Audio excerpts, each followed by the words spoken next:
თბილისის საერთაშორისო კინოფესტივალ პრომეთეს მე-11 მასპინძლობს ფესტივალი კინოთეატრ ამირანში გუშინ რეჟისორი ოთარ იოსელიანის ფილმით შან ტრაპას აზეიმოდ გაიხსნა და 11 დეკემბერს ჟული ბერტუჩელის სურათით ხე დაიხურება ფესტივალის ორგანიზატორთა განცხადებით ფესტივალის პროგრამით გათვალისწინებულია 100-მდე მხატვრული მოკლემეტრაჟიანი და დოკუმენტური ფილმის ჩვენება 19 ქვეყნიდან. საკონკურსო პროგრამაში წარმოდგენილი იქნება რეჟისორების პირველი ან მეორე ფილმები ისეთი ქვეყნებიდან როგორც არის პოლონეთი, დიდი ბრიტანეთი, უკრაინა, საქართველო, გერმანია, თურქეთი, რუსეთი, ასევე ესპანეთი, სერბეთი და აზერბაიჯანი მათ შორის რამდენიმე ფილმმა უკვე სერიოზული აღიარება მოიპოვა მსოფლიოს წამყვან კინოფესტივალებზე.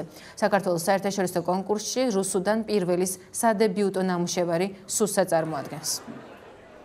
ოთარ იოსელიანმა თავის ბოლო ფილმი გააკეთა საქართველოში და საფრანგეთში, ეს საინტერესო სურათია, მე ნანახი მაქვს, მაგრამ მაინც მოვედი ამ პრემიერაზე.